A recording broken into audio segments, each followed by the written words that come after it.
Okay, that sounds like a couple of songs being played at the same time. I think, Barbara, did you run two tracks at the same moment? Anyway. Out of sync. Yeah. Sort of slightly techno out of sync. a cappella. One of them might actually be the Go, I don't know, but we'll try and play one. I'm not familiar with week. the Go's work. I don't think that's it. Is that a spin-off from The Who? It's like a European blue light disco. That gave me a headache. Hello and welcome to the CarsGuide Podcast, where we tear down, pressure test and rebuild the issues of the automotive week. I'm James, and with me are our fearless editor Mal. G'day. And chief adventurer Marcus Crafty Craft. Hello. This week, among other things, we'll look at Raptor pricing, a hell of a fast BMW, and Volkswagen's rehabilitation process. So stay with us. But first, Muskwatch.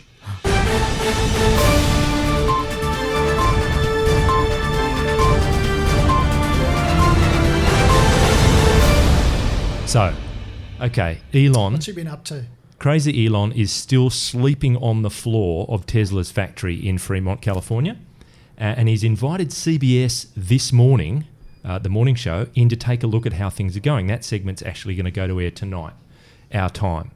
Now, it'll be really interesting to see what he says, because the thing is, they're still short of their twice revised target, which projects 5,000 units a week in 3 months' time. They're going to get to 5,000 units a week in 3 months. They're currently still at about 2,300, and they've had a little jump according to the Bloomberg tracker that we've been following. And according to Automotive News in the States, investor patience is wearing thin with this unsteady ramp up. There's a history of missed targets and some Model 3 quality issues that the buyers of Model S's and X's might kind of accept somehow, but when you're in the mass market, I don't think so. It's all starting to sound a little bit Willy Wonka. He's living in the factory. Is he going to that's a golden good tickets point. to That's come and build the cars? He's shut the gates and no one can come in. Yeah, I happen to have a golden ticket in my pocket. So, yeah. And very small people start putting the cars together. Do you think it's a great idea putting the pressure on them? Because isn't build quality and that sort of thing already an issue? I mean, if they start, they're under the pump and they're rushing things out. Yeah. I have seen two Model 3s. I saw one in LA at the Motor Show, and I think I've talked about it on the podcast before, but I also saw one in Geneva, and they're a bit concept car-like in their build quality. Not quite and the other thing is some of the US outlets have got their hands on a car, not that Tesla has let one slip their way. They've fronted private owners and said, can we have a steer of your car?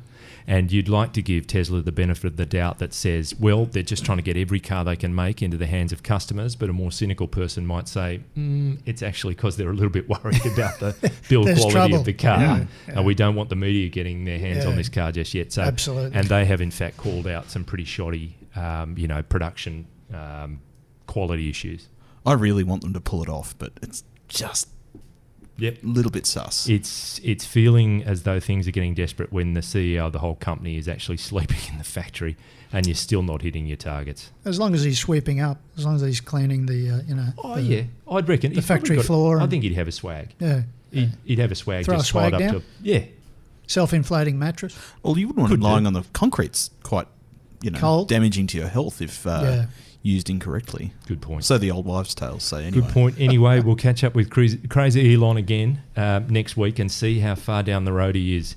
But first, or production. Raptor pricing, Crafty. We've had Ford has come out and put the actual numbers down on the table. The Ranger Raptor is going to start from $74,990 before on-road costs. On roads, that's correct. Over to you. What do you make of that number? Well, I just wanted to bring it to people's attention. It has happened a couple of days ago, but the thing is, and often people forget that we are a news website. We drive the news. We often scoop people with regards to specs and pricing and that sort of thing. People just think we're a bunch of charming blokes who do vehicle reviews, but we're not. We're actual news people and women. And credible journalists, I think you're trying to say. No, absolutely, yeah. And back in February, when they had their launch event in Thailand, a chap called Marcus Craft predicted that it'd be $75,000, the pricing. Ford executives were very tight-lipped, and we pretty much nailed So it. you So got I it think, wrong. yeah. You pretty much nailed it. So was that- $10, but that was the $10 shout at the restaurant. That's right. Yeah. Well done, Crafty. No, I just think, we are a news. We drive the news. We scoop the news. We're always there. I think people have got to remember that we're always sniffing around for a yarn. So there you go. And also, I'd like to take this opportunity. I did almost disparagingly refer to the Raptor as a novelty sort of model.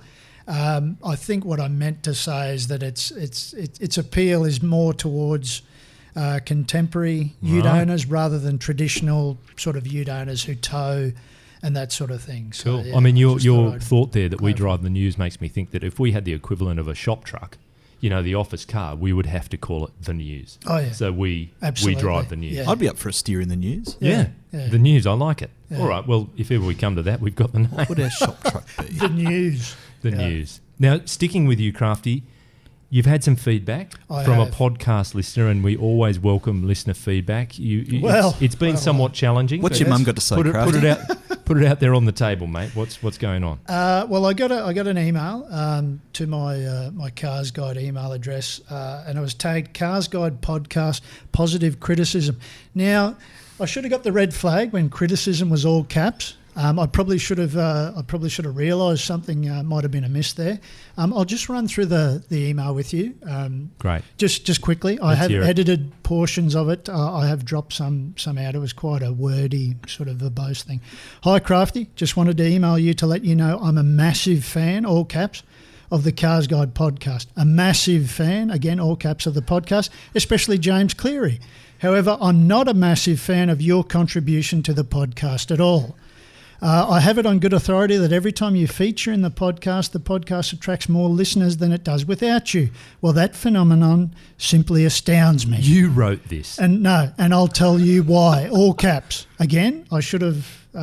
while James Cleary and anyone else who appears on the show, including but not limited to Mel Flynn, Richard Berry, et al., while they are constantly injecting humour and charm and informed wit into every podcast, all you manage to do is throw a couple of inane jokes and supposedly humorous one-liners. Newsflash for you, mate, you're not funny at all. I told you it was pretty bad. Wow. Pretty solid. While James Cleary, again, they love James Cleary, has a silky smooth Barry White-esque voice, yours is as irritating as nails on a chalkboard.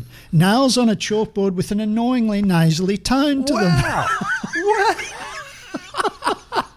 Hold on, this Poor person was a massive fan. A massive fan. All caps.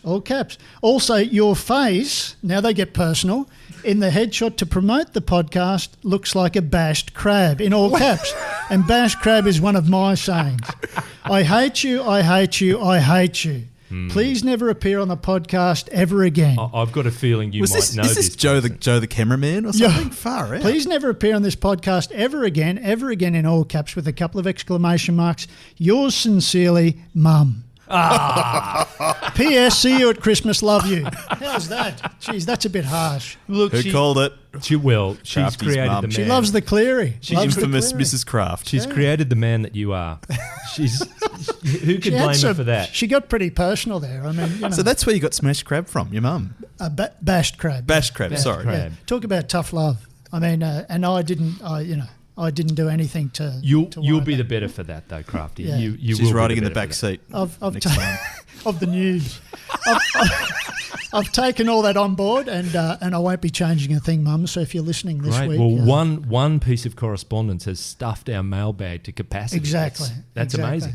I'm excited about the back seat of the news. Would Yeah. it be like Yeah, the news. the American spec Subaru Brumby that had rearward facing seats?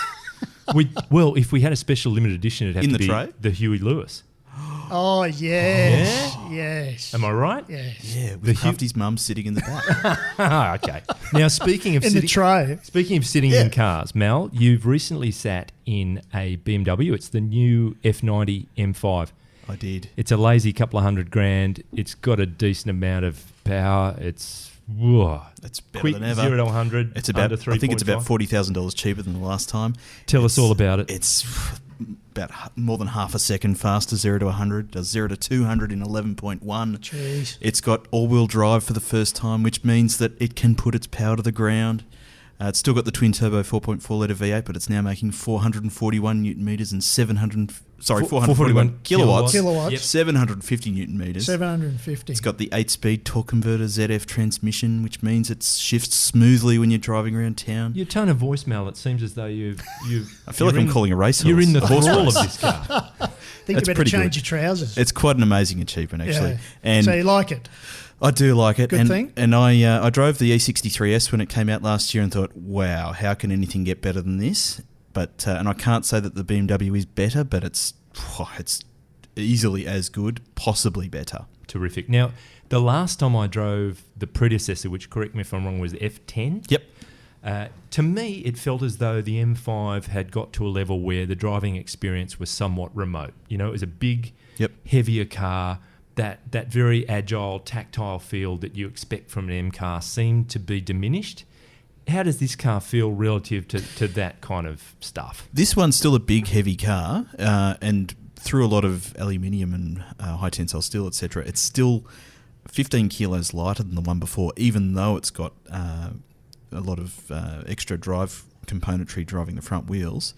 But the calibration seems to be such that it doesn't feel like an 1,855 kilo car. Okay. You know it's a big car. It's not as darty as an M2. Yeah. But it's pretty bloody impressive. And look, I don't know about you, Crafty, but when I'm driving a performance type car, it's when you first meet it, the equivalent to the handshake to say hello is the road feel through the steering. How do you go for the actual feel of the front wheels when you're steering the car? Pretty good. Yeah. And I cannot think of a single moment where I felt any drive going to the front wheels. Okay, so that's interesting. And that probably comes down to the all drive system really driving the rears until the fronts are required. Yeah. And that's only when it's in four-wheel drive as well. If you shift it back to four-wheel drive sport, the fronts don't get much at all, and then two-wheel drive, it's all rear-wheel drive. So you can be naughty if you want. For you normally, Crafty, four-wheel drive sport means on the beach with the fishing rods on the front ready to go, but this is a different kind of four-wheel drive. Isuzu V-Cross. Does it hold any appeal for you, this kind of high performance?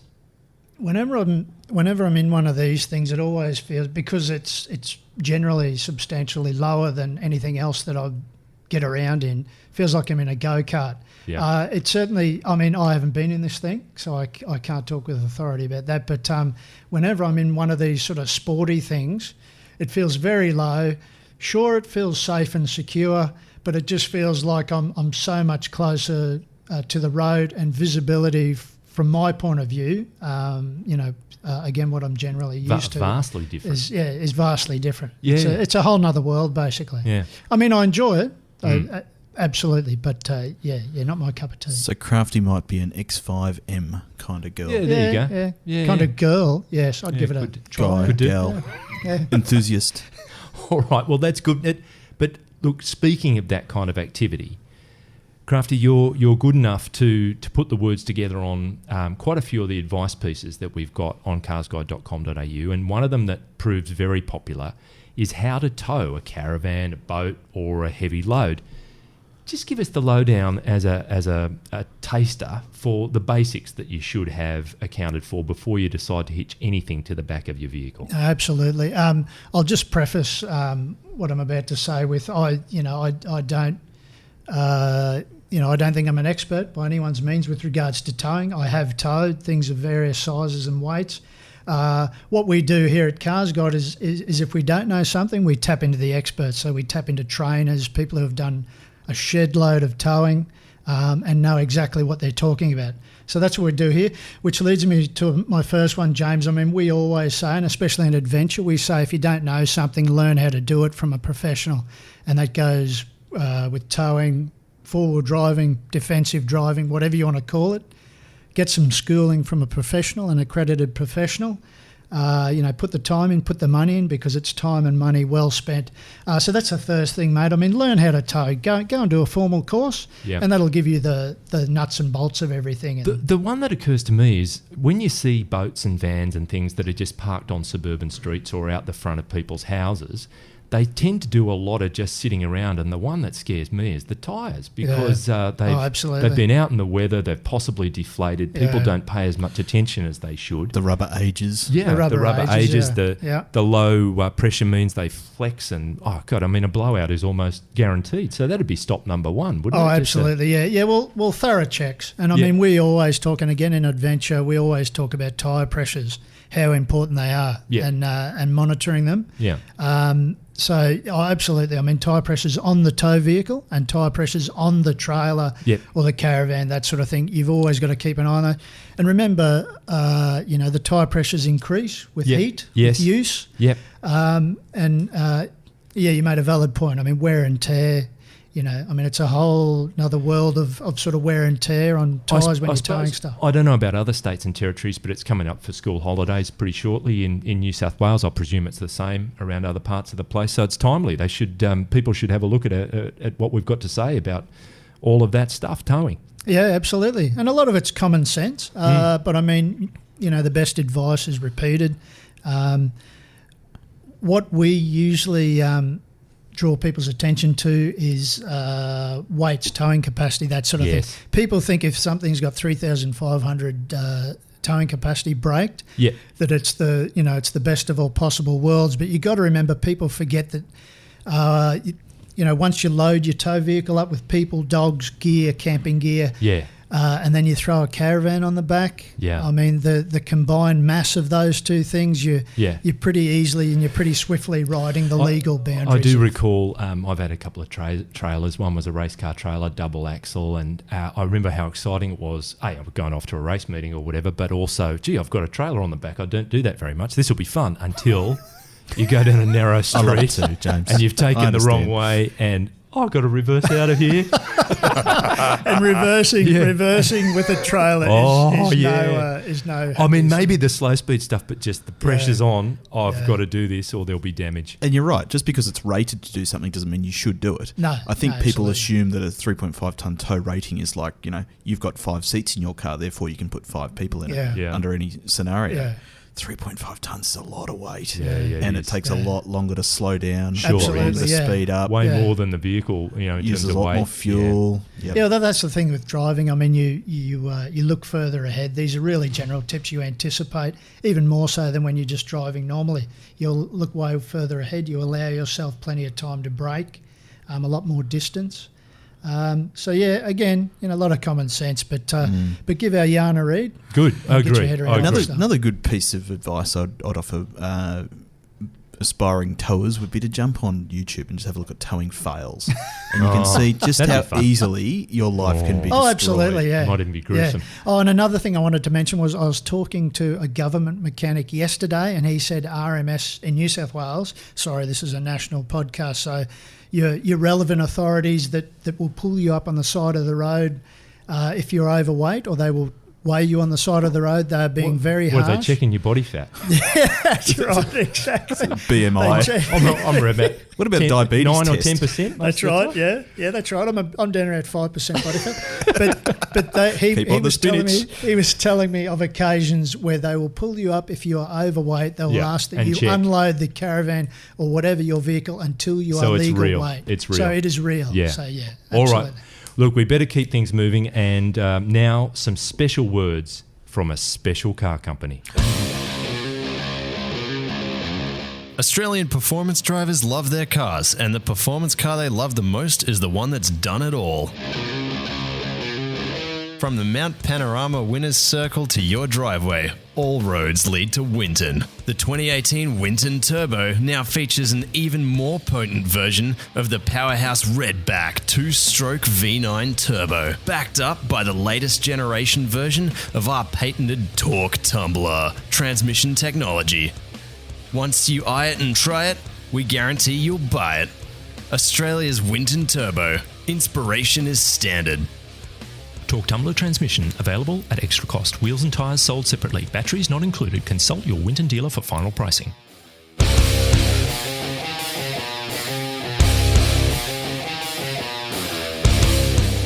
Yeah, Winton. They've been so good to us. Where did it come over from? time? It's fantastic. And I suppose that poses the question yet again. Where's Frosty?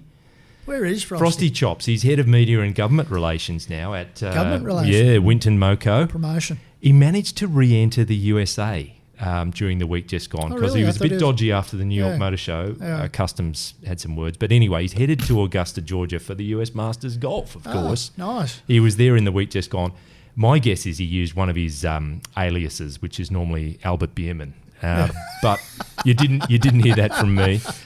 He's been lining up a deal with the eventual winner, Patrick Reed, and was seen wearing the winner's green jacket on the dance floor at Club Velvet, which is in downtown Augusta. Yeah. Anyway, reminds me of the sweet ambassador deal he tied up with Aussie bowling legend Bruce Reed in the late Bruiser. 80s. Yep.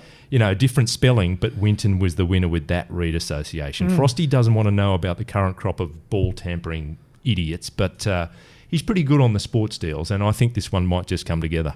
He's Cleary. I just know Jim Reed from drag racing. Oh, and Jim Reed. Well, he could have been a Reed trifecta, but Jim Reed. no, it was Winfield. it was the lanky 2 metre plus tall Bruce Reed. Bruce Reed. Fantastic, fantastic bowler. What a Good deal. on Frosty. Yeah. Anyway, What was he dancing to on the dance floor? No idea. Katrina and the Waves? Good question. Was he I'll have to walking get on onto sunshine? him. Okay. I'll get onto him. We'll find out. 99 red balloons? Rocket balloons? Could be. Now, it's time for another Is It Illegal quick quiz.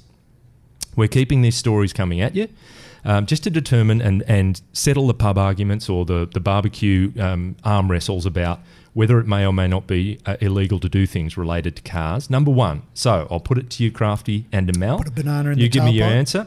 Is it illegal to drive in a bus lane? Mel. Depends on what you're driving. At times. Crafty. At times. At times, God. Is it on illegal? what sort of Is bus it line. illegal to drive one-handed? No. Mel says no. No, I'd say no, yeah. Crafty says no. Is it illegal to have an open vessel containing alcohol in your car? I'm visualising a gravy boat full of... Full of tequila. Would you lost me at please vessel. answer the... Would the, Oh, sorry, would yes the or no? defendant answer the question? No, it's not illegal to have an No. open vessel, no. No, particularly if it's rubbing alcohol. Is it illegal to drive with one eye? Is it illegal to drive with One eye. No. I doubt it. You doubt it. The answers are all there On our website. Hold on, I'm logging in Yeah. now. But we will give you the answers next week for those four. Is it illegals? But go there and have a look if you can't wait.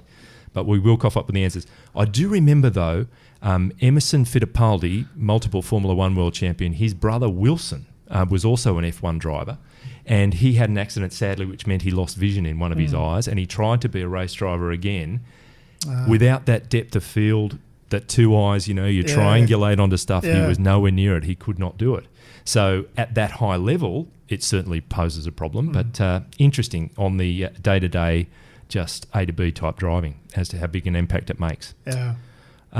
Look, Thank you, James. I think we'll throw straight to a word from our cheeky young chums at Oversteer. What happens when you put three hooligans together in one room? You get a podcast full of hectic banter. Hummer is for any rugged man. This manly scent possesses a that, blend. that rules me right out. Jeez. Stupid stories. It's a cruise ship with all the inside scooped out, water fills it up, and then you put a pirate ship in the middle. It's nothing more gangster than a ship in a ship. You're an idiot. And some discussion about cars. So we've got the K cars as well. What do you guys think? There's this new Honda Sports concept there. I think it looks so cool. It does look a bit funky, mate. The Oversteer Podcast on the CarsGuide website, iTunes, and where all good podcasts are sold. Yeah, I don't know. Chums. Someone needs to. So someone chumpy. needs to teach them a lesson. Someone needs to tell them to pull Oh, their actually, head in. that's our job. Yeah. We Tell them to pull their do head need in, to Jane. teach them a lesson. They listen to you, mate. Back I to tell work, them. James. Sort them out. All They right. really are cheeky. Now, speaking of teaching a lesson, VW's lining up a new CEO. Having come over from Porsche to head the company after Martin Winterkorn fell on his sword in 2015 in the midst of the entire what's come to be known as Dieselgate affair, Matthias Müller has ground through 3 tough years of trying to get things back on track, dealing with authorities in the US and Europe and basically all of the world markets for Volkswagen. And he's set to be replaced by the current VW brand head, Herbert Diess. He's ex-BMW, he's been tough on the unions. So it's VW, beg your pardon, effectively saying we think the worst is past. It's time to get on the front foot, a new person to head up the group and look after the direction of VW and all the other brands. Crafty, what do you think? BW is obviously in the off-road area with likes of Amarok and Touareg and on it goes. Do you think all that's behind Volkswagen? I think it's kind of a ballsy move sliding him out now, because I think that you would want to hold on for another year or two and just consolidate the company and make sure everything is on an even keel and that sort of thing. I can understand you'd want to also have a bit of a broom sweeping out anything related to that period and maybe step into a... Well, it's interesting because, Matthias Muller was effectively that when Martin Winterkorn was, exiting the building. Yeah. And historically, they've had really lengthy terms with their bosses. Yes, that's true. So could be seen as we need to keep trying to achieve what we want to do. Maybe. But I think you might be right, James. Because, Volkswagen, there are some moves afoot to try and retrofit and modify vehicles that have been, put to one side with all of this diesel hoo-ha. And I know, for one, Angela Merkel has come out and said, not in Germany, you're not. So they've still got some wrangling to do in terms of... Got a long road to go yet. Lots of metal sitting on grass and all of that kind of stuff. Yeah. Anyway, now look... A lot of recycling to do. Cars that aren't sitting on grass are the ones that we've been driving. So it's time to briefly unless perhaps Crafty's been driving. Briefly talk about what's in our garage. So Crafty, you've been driving a pre-loved vehicle. Would you like to fill us in on that one? And pre-loved is a polite way of describing it, James. It's been bashed to hell and back. It's a 2008 Navara dual cab. Yep. It's been well and truly thrashed. They've done a fair bit of touch parking against rocks. Acoustic parking. Yes. Absolutely. So a D22? D22, yeah. Nice.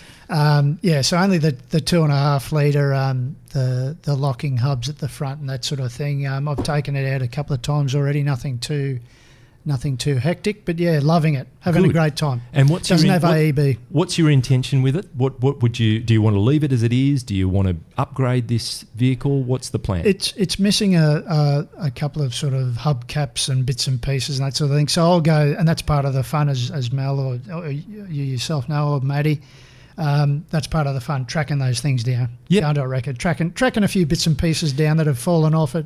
And cleaning it up. The actual pieces that fell off it? Because that'd be very difficult. Or you're going to get some replacements. I'll get some replacements, I get the feeling you're angling at wondering whether Crafty's going to put an LS1 V12. An LS1 V12 Navara. Wouldn't that be the thing? I reckon there'd be plenty of room in that engine bay. There's a fair bit of room in that engine bay, yeah. People talk about having a space for a dual battery. I think I can drop about 4 or 5 in there. That's fantastic. So not a project vehicle. You might, you want to put some aftermarket gear on there. Or I'll throw a bit on, but I won't. I won't load it up with a steel bull bar and that, all that sort of thing. It's more to kick around the bush and on the beaches and stuff. Brilliant. Has it got a tow bar, Crafty? It does. Yeah. Good to know. But it's. Mel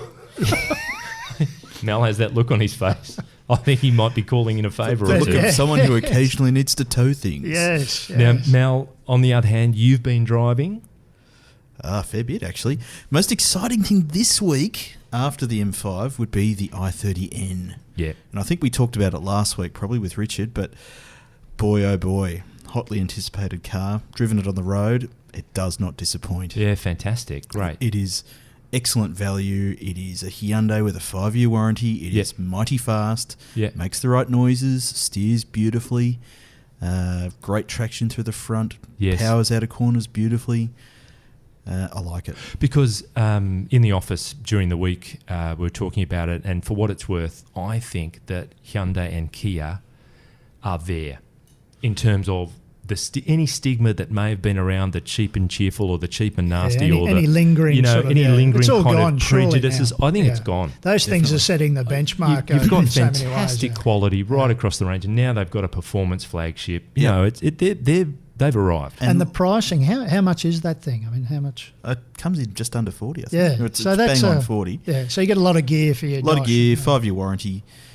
With the Kia, you get a 7-year warranty. We can't harp on enough about that. Sure. But, the i30N is just a great drive. I drove it up Old Bathurst Road the other night, 3 hairpins in a row. Nice. Clear run ahead of me. It was good. Very good. Very Good stuff. good. All right, I'll quickly mention that I've been driving a Porsche Panamera 4 e-hybrid. Now, my mate Bram basically has The famous heart Bram. palpitations and for all the wrong reasons. He basically doesn't He doesn't like the sound believe of that radiators. car exists, and he would argue that it was produced by the company formerly known as Porsche. Right. Because Porsche ceased to exist in 1997 when the 911 went to water cooling. Okay. So he's that kind of guy. So I did send him a photo and said, "I'm sorry, mate, it's happened." And he just went, "I have no words." And it's in a nutshell, it's a very hard car to bond with. It's a 4-door car. The rear seat actually is a beautiful place to be. You've got a lovely kind of touch console. It's very luxurious. But as a sporty kind of GT 4-door coupe sedan thing, and it's fairly complicated in its operation, different modes, different technologies. I think it'd take you a good 4 months of living with it if you cared about that kind of stuff to really get comfortable with operating the car. Can I say I spent 2 hours in it this morning driving along the length of the M4, M7, M2, etc. Yeah. And all those switches were mighty entertaining sitting at 5Ks an hour in traffic. That's a very charitable way of looking at it. Entertaining. I found them at times baffling in that I refuse to refer to the owner's handbook. That's just one of those you things can't you open don't that do. thing up ever. But one of our colleagues had left the car parked with the rear spoiler up. It did take me some navigation through menus, sub-menus, I was tempted to go to the book, but finally got it down after literally about 5 or 6 minutes of struggling to find how to do it. But anyway, it's a nice car. I'll be writing about it soon. I think overall it's got a specific market niche. I just found it really complicated. And you're not it's that niche. kind of difficult to bond with. But Okay. Anyway. I found it a much better Aston Rapide. That's what the Rapide's trying to be, but it's much better. There you go. With that, we've reached the finish line. Thank you, Mal Thank you, James. and Crafty. Thank you, James. And thanks to our producer, Barbara, connecting the cables and sliding the sliders. On your babs. He says he can't bear fools, but apparently his mother could. And thank you for listening. Unlike Crafties. Please let us know what you think of the program.